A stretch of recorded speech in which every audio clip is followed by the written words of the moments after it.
வணக்கம் பசங்களா. இந்த வீடியோல ஒன் பீஸ் எபிசோடு 1141ஓட ரிவ்யூ தாங்க பார்க்க போறோம். எனக்கு தெரிஞ்சு இந்த எபிசோடு டோய் அனிமேட் பண்றப்ப மூக்கால் அழுதுருப்பானுன்னு சொல்லிட்டு நினைக்கிறேன். ஏன்னா அந்த மாதிரி ஒரு சீன் இதுல வந்துச்சு. இது அனிமேட் பண்றப்போ எனக்கு கடுப்பா இருந்துருங்க. இந்த மாதிரி அனிமேட் பண்ணுமா இல்லை ஏதாவது சொதப்பில்லாமன்னு சொல்லிட்டு யோசிச்சிருப்பானுங்க. ஆனா இதுல கை வச்சா பெருசாவும் பிரச்சனைன்றதுனால ஒழுங்கா பண்ணிட்டானுன்னு சொல்லிட்டு நம்ம சொல்லலாம். எந்த சீன் பத்தி நான் பேசுறேன்னு சொல்லிட்டு ஆல்ரெடி தெரிஞ்சிருக்கும். பட் இதில் அதை பத்தி நம்ம டீட்டெயிலாக வீடியோல போயிட்டு பேசுவோம். ஓகேங்களா? ஸோ வாங்க ரிவ்யூ பண்ணலாம்.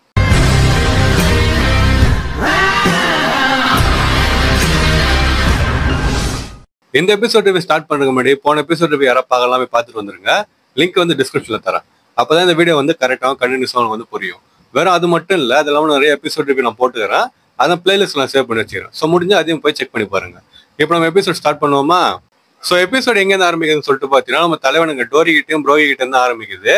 ஸோ அவனுக்கு வரானுங்க, வந்ததுக்கு அப்புறமா கண்ணில் போடுற எல்லா ஷிப்பையும் அடிச்சு நொறுக்கிட்டு எகேட்ல போய் லேண்ட் ஆயிடுறானுங்க. அதுக்கடுத்து பின்னாடி நம்ம ஒய்மோ காஷி அவன் ஞாபகம் சொல்லிட்டு நினைக்கிறேன் அவனுக்கு, அவனும் அதே தான் பண்றானுங்க. அதுக்கடுத்து மற்ற ஜெயின்ஸ். ஸோ இந்த மாதிரி ஒருத்தரும் வந்து பார்த்தீங்கன்னா கண்ணில் போடுற ஷிப்லாம் அடிச்சு நொறுக்கிட்டு அப்படியே எகேட்ல வந்து லேண்ட் ஆகிறாங்க. ஸோ வெறும் ஒரு மெயினான ஆளுங்க மட்டும் லேண்ட் ஆகிறேன்னு சொல்லிட்டு வச்சிங்களேன். அதுக்கடுத்து நம்ம டோரி புரோகி என்ன சொல்றாங்கன்னா, அப்படியே டீமை வந்து ரெண்டா பிரிச்சுன்னு சுத்தி இருக்கிற கப்பலை வந்து அடிச்சு நோக்குங்க, அவங்கள வந்து போட்டு தள்ளுங்கன்ற மாதிரி சொல்லிட்டு இவங்க ஆர்டர் கொடுக்குறாங்க. அவங்கள வந்து பார்த்தீங்கன்னா சரின்னு சொல்லிட்டு சொல்றாங்க. மற்றவனுங்க வந்து அந்த வேலையை பாக்குறப்ப நம்ம டோரி புரோகி அப்புறம் ஓய்மோ காஷி அவங்களுமே சரி, அவங்களாம் நடந்து எக்கேட நோக்கி உள்ள போறாங்க மெயின் ஐலாண்டுக்கு. ஆனா இந்த இடத்துல நான் இதை சொல்லியே அவங்களாம் மற்ற மரீன்ஸ்லாம் இருக்கிறாங்க பார்த்தீங்களா, அதாவது நல்ல பொசிஷன்ல இருக்கிறவங்க விட்டுருங்களேன், சாதா மரீன்ஸ்லாம் இருக்கிறாங்கல்ல, அவங்களாம் பாவங்க. எப்படின்னா இப்ப நம்ம ஊர்ல சாதா மக்கள் மரீன் சொல்லிட்டு வச்சிங்களேன், இங்க வந்து அரசியல்வாதிகளா இருக்கட்டும் இல்ல பவர்ல இருக்கிறவங்க சொல்லிட்டு வச்சிங்க, அவங்களாம் ஏகப்பட்ட விஷயம் வந்து பண்ணுவாங்க. அது பாதிக்கப்படுறது இவங்க தான். அண்ட் அதே மாதிரி தான் வந்து பார்த்தீங்கன்னா இங்கேயும் நடக்குது. சாதா மரீன்ஸ் எல்லாம் எதுக்காக சேர்ந்தாங்கன்னே சொல்லிட்டு தெரியல. மேபி மற்றவங்க உதவி பண்ண சொல்லிட்டு சேர்ந்துருக்கலாம், இல்ல குடும்ப சூழ்நிலை சேர்ந்துருக்கலாம் மரீன்ஸ்ல. ஆனா அவனுக்கு தான் வந்து பாத்தீங்கன்னா பாதிக்கப்படுறாங்களே. ஏன் அதுக்கு எப்படி சொல்றான் அப்படின்னா, இந்த ஜெயின்ஸ்கிறான்ல, அதாவது ஒரு வைஸ் அட்மிராலே அவங்கள தோக்கடிக்க முடியுமான்னு சொல்லிட்டு தெரியல. ஏன்னா அவங்க அவ்வளவு ஸ்ட்ராங்கா இருக்கிறாங்க. ஸோ சாதா மனுஷன் என்ன பண்ணுவான்னு சொல்லிட்டு யோசிச்சு பாருங்களேன். இந்த ஜெயின்ஸ்லாம் வந்து கத்தி அப்புறமா அந்த ஆக்சன் சொல்லிட்டு கையில எடுத்துன்னு கேக் வெட்டும் பார்த்தீங்கன்னா பிறந்த நாளைக்கு, அந்த மாதிரி ஒரு ஷிப்பை வெட்டுறானுங்க இவனுங்க. ஸோ எவ்வளவு ஸ்ட்ராங்கா இருக்கிறானுங்க, இதை பாதிக்கப்படுறது சாதா மரீன்ஸ் தான். ஆனா பவர்ல இருக்கிறவங்களுக்கு இதை பத்தி கவலையும் கிடையாது, எதுவுமே கிடையாது. ஸோ ஜெயின்ஸ் இந்த மாதிரி சம்பவம் பண்றத ஒருத்தன் உயரத்துல இருந்து பாத்துனுக்கிறான். அது யாருன்னா நம்ம உசோப்பு தான். உசோப் பைனாகுலர் வச்சு பாத்துனுக்கிறான். அதுல வந்து நம்ம டோரியை பாக்குறான், புரோகியை பாக்குறான், மத்த எல்லா ஜெயின்ஸையும் பாக்குறான். பார்த்துட்டு அவன் கண்ணு வந்து கலங்குது, அழ ஆரம்பிச்சிடறான். மாஸ்டர் நீங்க என்ன பண்றீங்க, உங்களை நான் திருப்பி பாப்பனான்னு சொல்லிட்டு தெரியாம இருந்தேன், உங்களை திருப்பி பார்த்து ரொம்ப சந்தோஷமா இருக்குன்னு சொல்லிட்டு அவன் வந்து கண்ணுல தண்ணி ஊத்துதான் வந்து கதறி அழுறானே சொல்லிட்டு சொல்லலாம். நாமே உடனே பக்கத்துல அவ வந்து ஒய்மோ காஷியும் கூட இருக்கிறான் போலதுன்னு சொல்லிட்டு அவ வந்து சொல்றான். ஆக்சுவலா இதுல காமெடி என்னன்னா, உசோப் வந்து பைனாகுலர் வச்சு பார்த்துதான் டோரி புரோகின்னு சொல்லிட்டு கண்டுபிடிப்பான். ஆனா நாமி வந்து பார்த்துட்டு எதுவுமே இல்லாம அப்படியே பார்த்துட்டு அது ஒய்மோ தானே, அது காஷி தானேன்னு சொல்லிட்டு சொல்லுவான். சாப்பர் அதே மாதிரி தான் சொல்லுவான். அது வந்து ஒரு பைத்தியத்தனமா சீனை காட்டினான்னு சொல்லிட்டு நம்ம சொல்லலாம். அதுக்கடுத்து நம்ம உசோப் வந்து இந்த மாதிரி கதறி அழுதுன்னு இருக்கிறான். அதுக்கு ஒரு சின்ன பிளாஷ்பேக் மாதிரி காட்டுறாங்க. நம்ம அதை பத்தி ரொம்ப டீட்டெயிலா பார்த்தோம்ல, ஏன்னா ஆல்ரெடி பார்த்து சீன் தான் எல்லாமே. அப்போ உசோப் வந்து என்ன சொல்றான்னா, எல்பாஃபுக்கு நம்ம ஃபியூச்சர்ல போனாலுமே இவங்களை பாப்போமா இல்லைன்னு சொல்லிட்டு எனக்கு தெரியல, அதே எனக்கு வருத்தமா இருந்துச்சு. ஸோ இவங்களை திருப்பி பார்க்கறதுன்னு சந்தோஷமாகுதுன்னு சொல்லிட்டு சொல்றான். நாமி வந்து என்ன சொல்றான்னா, அந்த ஒய்மோ காஷி போய் அவங்களை கூட்டு வந்துடுறான் போலதுன்னு சொல்லிட்டு அவர் சொல்றான். இதுக்கு அடுத்து நம்ம எடிசன் வந்து என்ன சொல்றான்னா, எப்படி வந்திருப்பாங்கன்னு சொல்லிட்டு அது காரணத்தை வந்து சொல்ல வரான். என்ன நடந்ததுன்னு சொல்லிட்டு பார்த்தீங்கன்னா, லூஃபி இந்த மாதிரி வெகப்பாங்க ஆஸ்திரேலியா சொல்லிட்டு நியூஸ் வந்து பரவிடுச்சு உலகம் ஃபுல்லா. ஸோ அந்த ஹாஸ்டேஜ் சுச்சுவேஷன் கேட்டுட்டு லூஃபிக்கு உதவி பண்றதுக்காக இவங்க வந்து வந்துக்கிறாங்கன்னு சொல்லிட்டு எடிசன் சொல்றான். அப்புறமா தான் இவங்களுக்கும் வந்து புரிய வருது, ஓ அப்படி வந்து நியூஸ் பப்ளிஷ் ஆயிடுச்சுன்னு சொல்லிட்டு நாமிலேருந்து உசோப்லேருந்து எல்லாம் வந்து கேட்கறாங்க. அப்போ உசோப் வந்து என்ன சொல்றான்னா, அவங்க இங்க வந்தது போர் பண்றதுக்காக கிடையாது, நம்மளை காப்பாத்துறதுக்காக. அதனால எவ்வளவு சீக்கிரமா முடியுமோ நம்ம இங்க கிளம்பி போகணும்னு சொல்லிட்டு நம்ம உசோப் சொல்றான். நாமே வந்து ஆமான்னு சொல்லிட்டு போன்ல வந்து புரூக் கிட்ட பேசுறா. புரூக் எங்க இருக்கிற, சீக்கிரமா வந்துருவீங்களா எங்கன்னு சொல்லிட்டு அவ கேட்கறா. அப்படி கேட்ட உடனே ஒரு பொண்ணு கத்துற சத்தம் வந்து கேக்குது. அப்ப நாம வந்து என்ன சத்தம்னு சொல்லிட்டு கேட்டோன்னே புரூக் வந்து சாதாரணமா, இல்ல அதெல்லாம் ஒன்றும் பிரச்சனை இல்லை, இன்னும் கொஞ்ச நேரத்துல உங்களை நாங்க தாண்டி போவோம்னு சொல்லிட்டு புரூக் வந்து சொல்றான். உடனே லில்லித் வந்து பாத்தீங்கன்னா பட்டான வாழ வச்சுட்டு, டேய் வேணா நம்ம தாண்டி போகக்கூடாதா, நம்ம நிறுத்தணும்டான்னு சொல்லிட்டு அவர் சொல்றான். அப்போ புரூக் வந்து கவலைப்படாதீங்க, வாழ்க்கையில எதுவுமே நம்ம வந்து அவசரப்படுத்தக்கூடாது, பொறுமையா பண்ணலாம்னு சொல்லிட்டு அவர் சொல்றான். உடனே மறுபடியும் லில்லித் வந்து பட்டான்னு வச்சுட்டு, இதுக்கு நம்ம அவசரப்பட்டா அவன் இல்லைன்னா நம்ம கீழே வந்து செத்துருவோம்டான்னு சொல்லிட்டு அவர் சொல்றான். இதுக்கு அடுத்து சீன் நம்ம ஜிம்பே கிட்ட போகுது. ஜிம்பே தான் ஜோரோ கூட்டினு தான் போறான்ல, அவனும் போயினே இருக்கிறான். இப்ப சீன் அப்படியே நம்ம ஜோரோ கிட்டையும் லுச்சி கிட்டையும் போகுது. அவங்க ரெண்டு பேரும் வந்து பாத்தீங்கன்னா சண்டை போட்டுனே இருக்கிறானுங்க. நீ இதுல பெருசா எதிர்பார்க்க கூடாது, ஏன்னு சொல்லிட்டு பாத்தீங்கன்னா இவனை கடைசி வரைக்கும் சண்டை மட்டும் தான் போடுவானுங்க. அதனால இதுல வந்து ரொம்ப பெருசா எதிர்பார்த்துலாம் இருக்க முடியாது. நம்ம ஜோரோ லுச்சி பாத்தீங்கன்னா சண்டை போட்டுக்கிறானுங்க. இது எத்தனையோ எபிசோட சண்டை போடுறானுங்க, இன்னும் போடுறானுங்க, இதுக்கப்புறம் போடுவானுங்க. அதுதான் வந்து ஒரு கொடுமை. ஸோ அந்த மாதிரி சண்டை போட்டுக்கிறப்பயே நான் வந்து அவசரத்துல இருக்கிறேன்டா, அவனும் சீக்கிரம் முடிச்சு நான் போகணுன்ற மாதிரி ஜோரோ சொல்றான். அப்போ லுச்சி வந்து அதெல்லாம் நீ வந்து முடிவு பண்ண முடியாது, யார் ஜெயிக்கிறாங்களோ அவங்க தான் அதை வந்து முடிவு பண்ணணும். அண்ட் உங்க குரூல வந்து ஒரு முக்கியமான பிரச்சனை இருக்குது, அதனால நீங்க யாரையும் விட்டுட்டு போக மாட்டீங்க. ஸோ எவ்வளவு நேரம் நீங்க இருக்கிறியோ அதுவும் குரூமேட்ஸோட உயிருக்கு ஆபத்து தானேன்ற மாதிரி சொல்லிட்டு நம்ம லுச்சி வந்து சொல்றான். அதை கேட்ட ஜோரோ வந்து அதெல்லாம் கரெக்ட் தான், நீ நல்லா தான் பேசுற, ஆனா எந்த தைரியத்துல இந்த ஒட்டுமொத்த சுச்சுவேஷனும் உன்னோட கண்ட்ரோலுக்கு தான் நீ வந்து நினைச்சுன்னு பேசுற, நீ என்ன தோக்கடிச்சிடன்னு சொல்லிட்டு நினைக்கிறேன்ற மாதிரி சொல்லிட்டு ஜோரோ வந்து கேக்குறான். சீன் வந்து பாத்தீங்கன்னா அதோட அங்க கட் ஆயிடுது. இதுக்கடுத்து சீன் வந்து பாத்தீங்கன்னா ஷார்ட்டா பசிபிஸ்ட் எல்லாம் போகுது. பசிபிஸ்ட் எல்லாம் கப்பல் அடிச்சு நொறுக்கி இருந்தாங்கல்ல, இப்ப அங்க இருக்கிற ஒரு வயசு என்ன பண்றாருன்னா, சின்ன கப்பல்லாம் பின்னாடி வந்து ஏத்துருங்க, பெரிய கப்பல் வந்து முன்னாடி போட்டோம், அதான் வார்ஷிப் வந்து முன்னாடி வரட்டும், இடம் விடுங்க, வார்ஷிப்பால பசிபிஸ்டா வந்து அடிச்சு நொறுக்கும், வேற வழி கிடையாது நமக்குன்னு சொல்லிட்டு அவர் சொல்றாரு. அதே மாதிரிதான் வந்து பாத்தீங்கன்னா பசிபிஸ்டாவை தாக்க ஆரம்பிக்கிறாங்க. அதெல்லாம் ஒண்ணு சாவ ஆரம்பிக்குதுன்னு சொல்லிட்டு நம்ம சொல்லலாம். சோ இப்ப சீன் கட்டு எங்க போனா எக்கேடுக்கு உள்ள போகுது, நம்ம லூஃபி கிட்ட பாணி கிட்ட எல்லாம் போகுது. லூஃபி வந்து எப்பயும் போல நீகா போஸ் வந்து கொடுத்துனுக்கிறான், பாணி வந்து அதை பார்த்து அழுதுனுக்கிறான். அப்ப லூஃபி வந்து ஏன் பாணி அழுதுனுக்கிறேன் மாதிரி சொல்லிட்டு கேட்கறான். அப்ப பாணி அதுக்கு ஆமாடா நான் அழுதுதான் இருக்கிறேன், நான் உன்னதான் இத்தனை நாளா தேடி இருந்தேன்னு சொல்லிட்டு அவன் சொல்றான். அப்ப லூஃபி வந்து என்ன தேடி இருந்தியா, நான் உன் கூட தானே இருந்தேன்னு சொல்லிட்டு அவன் சொல்றான். அப்ப பாணி வந்து என் கூட தான் இருந்த, ஆனா நீ தான் நீக்கான்னு சொல்லிட்டு எனக்கு தெரியாதுன்னு சொல்லிட்டு அவ சொல்றான். அப்ப லூஃபி வந்து நீக்காவா அது என்னதுன்னு சொல்லிட்டு அவன் கேட்கறான். ஆக்சுவலா பாணிக்கு வந்து லூஃபி நீக்கான்றது இப்பதான் தெரியும், ஆனா லூஃபிக்கு அவன் தான் நீக்கான்றது இன்னும் தெரியாது. அது என்ன கொடுமைன்னு சொல்லிட்டு தெரியல, அவனுக்கு எப்பதான் தெரிய வருமோன்னு சொல்லிட்டு அது ஒரு கடுப்பா இருக்குது. அதுக்கடுத்து பாணி என்ன சொல்றான்னா, உன்ன மாதிரி ஒரு ரப்பர் அட்டாக் ட்ரை பண்ணதான் நான் வந்து முயற்சி பண்ணேன், ஆனா கரெக்டா இறங்கவே இல்லைன்னு சொல்லிட்டு அவர் சொல்றான். அப்ப லூஃபி வந்து யோசிச்சு பார்த்துட்டு, ஓ அதான் நீ முன்னாடி பண்ணியா, அதை வந்து அப்படி பண்ணக்கூடாதுன்னு சொல்லிட்டு நம்ம லூஃபி வந்து சொல்றான். அப்ப பாணி வந்து அப்படியா சரி ஓகே அது எப்படி பண்ணணும்னு சொல்லிட்டு எனக்கு பண்ணி காட்டு வெகப்பங்காகன்னு சொல்லிட்டு அவனை வந்து பஞ்ச் பண்ண நம்ம சேட்டனை வந்து காட்டுறான். அப்ப லூஃபி வந்து வெகப்பங்காவான்னு சொல்லிட்டு அவன் திரும்பி பாக்குறான். இவ்வளவு நேரமா வெகப்ப வந்து அதை அடிப்பட்டு படுத்து கிடப்பாரு, அவன் வந்து பார்க்க மாட்டான், ஜலை குச்சின்னு கண்டுருப்பான். அப்புறமா வெகப்பங்கன்னு சொல்லிட்டு பாணி சொன்ன திரும்பி பார்த்துட்டு ஐயோ வெகப்பங்க உனக்கு என்னாச்சுன்னு சொல்லிட்டு கத்துறான். அதுக்கப்புறம் மெட்டுக்கால் பூச்சி வந்து என்ன சொல்லுதுன்னா, நீங்க எல்லாம் ஏன் உயிரோட இருக்கிறதுக்காக ஒரு காரணம் இருக்குதுன்னு சொல்லிட்டு அவன் சொல்றான். அப்ப லூஃபி வந்து அது காரணம் எல்லாம் இல்ல, எப்படி என் ஃப்ரெண்டு மேல கை வைப்பேன்னு சொல்லிட்டு லூஃபி வந்து எட்டுக்கால் பூச்சி அடிக்கிறதுக்காக போறான்.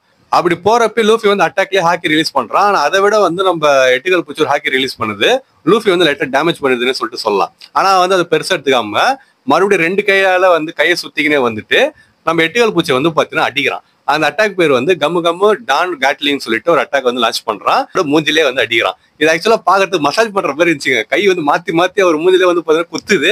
அந்த ஆள் வந்து என்ன பண்றது தெரியாம அடி வாங்கினே இருக்கிறான். அதுக்கடுத்த மாதிரி அடிச்சுன்னு இருந்துட்டு ஒரு கட்டத்துல லூஃபி வந்து ஓங்கி குத்துறான், இவன் வந்து பாத்தீங்கன்னா பறந்து போய் ஊந்துடுறான். ஸோ ஆக்சுவலா எட்டுக்கால் பூச்சியோட வேலை என்னன்னு சொல்லிட்டு பாத்தீங்கன்னா, ஃபர்ஸ்ட் வருவான், நம்ம ஆரம்பத்துல இருந்து எடுத்துக்குமே எக்கெடுக்கு வந்தா குமா வந்து பாத்தீங்கன்னா வாயிலே விட்டான், பறந்து போய் ஊந்தான், பில்டிங் எல்லாம் அடிச்சு உடச்சுன்னு போய் பறந்து போய் கீழே ஊந்தான். அப்புறமா மத்த வந்து காப்பாத்தி அவனை கொண்டு வந்தாங்க. இப்ப அதுக்கடுத்து வந்து பாத்தீங்கன்னா லூஃபி வந்து அடிச்சிருக்கிறான், திருப்பி பறந்து போயிருக்கிறான், போயிட்டு ஒரு பில்டிங்கை உடச்சுன்னு கீழே ஊந்துருக்கிறான். இதுக்கடுத்து யாரை காப்பாற்றுவாங்க, இல்லை அவனே காப்பாத்தி வெளில வந்துருவான். அவர் மறுபடியும் வந்து பாத்தீங்கன்னா இதுதான் நடக்கும். ஸோ ரிப்பீட்டா இதுதான் நடந்திருக்கணும்னு சொல்லிட்டு சொல்லலாம் இந்த எட்டுக்கால் பூச்சிக்கு. இந்த மாநகரம் படத்துல எஸ் ஜே சூர்யா சொல்லுவார் பாத்தீங்கன்னா, வந்தா சுட்டான் செத்தான்னு சொல்லிட்டு, அதே மாதிரி வருவான், அடி வாங்குவான், போய் விழுவான், அப்புறம் திருப்பி வருவான் அடி வாங்குறதுக்கு. இதுதான் நம்ம எட்டுக்கால் பூச்சியோட வேலையே. ஸோ இதுக்கடுத்து என்ன நடக்குதுன்னா, அட்லஸ் போயிட்டு மறுபடியும் குமாவை தூக்கிறா. அப்புறமா நம்ம பிராங்கி வந்துட்டு பாணியை வந்து தூக்கிறதுக்கு வரான். நம்ம சீக்கிரமே கிளம்பி போயிடலான்ற மாதிரி சொல்லிட்டு அவங்க பேசிட்டுறாங்க. அப்ப பாணி வந்து வெகப்பங்கன்னு சொல்லிட்டு கேட்கறப்ப வெகப்பங்க என்ன சொல்றான்னா, பாணி நானே வந்து ஒரு டாக்டர் தான், இப்ப நான் அசஞ்சா அப்படின்னா நான் செத்துருவேன்ற மாதிரி சொல்லிட்டு அவர் சொல்றாரு. அதனால நீ கிளம்பி போன்னு சொல்லிட்டு அவர் சொல்றாரு. பாணி வந்து அப்படியே பாக்குறா. அப்போ ஒரு குரல் வந்து கேக்குது, அந்த குரல் என்ன சொல்லுதுன்னா, நீ அசைம் இருந்தாலும் நீ செத்துருவ வெகப்பங்கன்னு சொல்லிட்டு சொல்லுது. அது யாருன்னா நம்ம கிசாரு தான். அப்ப கிசாரு வந்துட்டு ஒரு லைட் அட்டாக் வந்து வெகப்பங்க மேல அடிக்கிறதுக்கு ட்ரை பண்றான், அண்ட் அடிக்கவும் செய்யறான். அந்த டைம்ல நம்ம தலைவன் உள்ள போடுறான், அந்த அட்டாக் வந்து வெகப்பங்க நோக்கி வருது, எல்லாம் என்ன பண்றதுன்னு சொல்லிட்டு பாத்துக்கிறாங்க. அப்ப நம்ம தலைவன் உள்ள பூந்துட்டு காலால அந்த லைட்டை வந்து பாத்தீங்கன்னா எட்டி உதைக்கிறான். அது வந்து ஒரு லைட் அட்டாக்கு, அண்ட் அது வந்து ஒரு லேசர் அட்டாக்னு சொல்லிட்டு சொல்லலாம். லேசர் மேல போட்ட என்ன நடக்கும்னு சொல்லிட்டு உங்களுக்கு தெரியும். சோ அந்த மாதிரி அடிக்கிறப்ப காலால சாதாரணமா ஒரு பூச்சை வந்து எப்படி எட்டி விடுவோமோ அந்த மாதிரி வந்து பாத்தீங்கன்னா எட்டி விடுறான். அது யாருன்னா நம்ம தலைவன் சாஞ்சுதான். எல்லாம் வந்து முழிக்கிறாங்க, கிசாரிக்கு வேர்த்து ஊத்துன்னு சொல்லிட்டு சொல்லலாம்.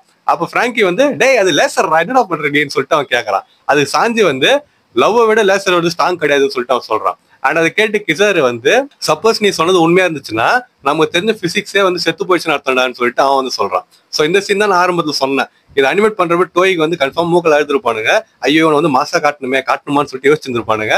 ஆனா அவனுக்கு வேற வழி கிடையாது, அட்லீஸ்ட் இந்த அளவுக்கு அவனை காட்டி தான் ஆகணுமே.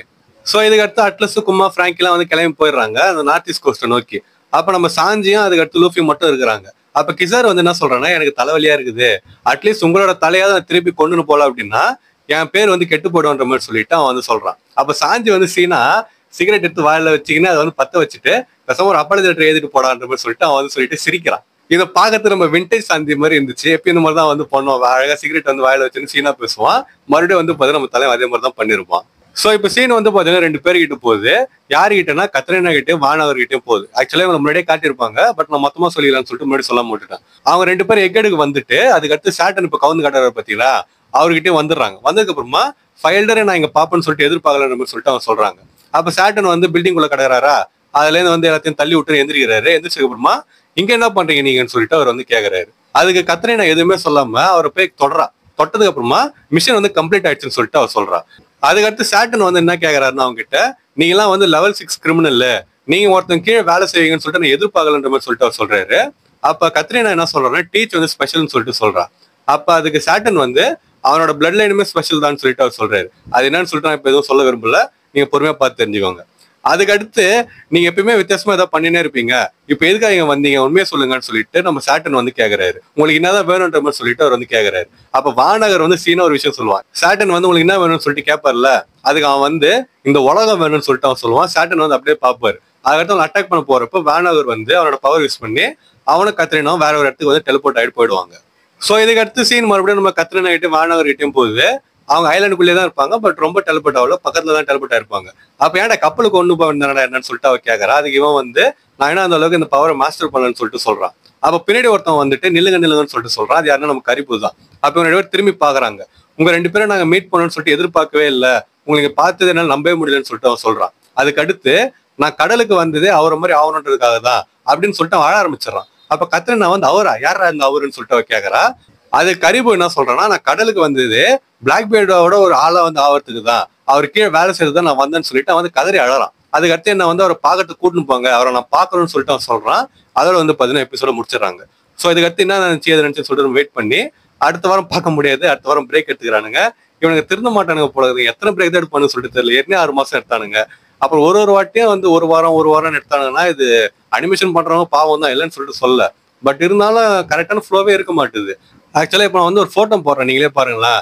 இது வந்து கமெண்ட் செக்ஷன், இந்த அனிம் வந்து ரிலீஸ் ஆன வெப்சைட்ல நான் வந்து பார்த்ததுல கமெண்ட் செக்ஷன் இது. இதுல வந்து என்னென்ன சொல்லிக்கிறாங்கன்னு சொல்லிட்டு பாருங்க. சும்மா நான் வந்து ஸ்க்ரால் கூட பண்ணல, அது ஆக்சுவலா நிறைய கமெண்ட் இருக்குது. பண்ண இன்னும் நிறைய பேர் நிறைய சொல்லியிருப்பாங்க. இது ஆக்சுவலா வெளியில காட்டுற கமெண்ட்டே வந்து இருக்கிற எல்லாருமே என்னதான்டா பண்ணி வச்சிருக்கிற மாதிரி சொல்லிட்டு கேட்கறாங்க. ஏன்னா பேசிங்க ஸ்லோவா போற மாதிரி இருக்குது. ஏகப்பட்ட விஷயம் வந்து காட்டலாம், இவனுக்கு ரொம்ப பொறுமையா எடுத்துன்னு போற மாதிரி இருக்குது, கடுப்பா இருக்குது பாக்குறதுக்கு. அதுதான் வந்து எல்லாருமே ஃபீல் பண்றாங்க. ஸோ அடுத்த வாரம் எபிசோட் பார்க்க முடியாது, அடுத்த வாரம் பிரேக் எடுத்துக்கிறாங்க. அதுக்கு அடுத்த வாரம் தான் நம்ம வந்து பார்த்து தெரிஞ்சிடும் என்ன நடக்குதுன்னு சொல்லிட்டு. ஸோ இந்த எபிசோட் பார்த்து எப்படி உங்களுக்கு ஃபீல் ஆச்சுன்னு சொல்லிட்டு கமெண்ட் பண்ணிட்டு போங்க. ஏன்னா நம்ம தலைவன் சாஞ்சாறு மாசா கட்டிடுறாங்கல்ல, அதை பாக்குறதுக்கு எப்படி சொல்லிட்டு கமெண்ட் பண்ணுங்க. ஏன்னா நம்ம 2-3 எபிசோட புலம்பின்னு கிடந்தோம், இதான் அனிமேஷன் பண்றீங்கன்னு சொல்லிட்டு. இதுல கொஞ்சம் சீனாவது கொடுத்துக்கிறாங்க, அவனுக்கு இன்னும் நல்லா காட்டிடலாம், பட் அட்லீஸ்ட் இந்த சீனா கொடுத்துக்கிறாங்க. ஸோ இதை பத்தி எப்படின்னா நினைக்கிறீங்கன்னு சொல்லிட்டு மறக்காம கமெண்ட் பண்ணிட்டு போங்க. அப்புறம் இந்த வீடியோ உங்களுக்கு பிடிச்சிருந்துச்சு அப்படின்னா மறக்காம நம்ம சேனல் சப்ஸ்கிரைப் பண்ணுங்க. இந்த வீடியோ நான் எப்படி போடணும் இதே மாதிரி தான் மற்ற வீடியோஸ் நான் போடுவேன். சப்போஸ் டவுட் ஆச்சுன்னா நான் போட மற்ற வீடியோஸ் செக் பண்ணி பார்த்துக்கணும். சப்ஸ்கிரைப் பண்ணலாம், சப்ஸ்கிரைப் பண்றேங்க. அண்ட் யார் யாரெல்லாம் பண்றீங்களோ மறக்காம பக்கத்துல மணியை வந்து அடிச்சிருங்க. அப்பதான் இனிமேல் நான் போற வீடியோஸ்லாம் வந்து உங்களுக்கு டான நோட்டிஃபிகேஷன் வரும். மறக்காம வீடியோ வந்து ஒரு லைக்கும் போட்டுருங்க. அப்புறம் உங்க ஃப்ரெண்ட்ஸ் எல்லாம் ஒன் பீஸ் அனிம் பார்ப்பாங்க, அவங்க இந்த வீடியோ ஷேர் பண்ணிட்டு இந்த எபிசோட் பார்த்து எப்படி சொல்லிட்டு அவன் மறக்காம கேளுங்க. ஸோ நான் இன்னொரு மாசம் வந்து உங்களை மீட் பண்ற வரைக்கும் டாடா.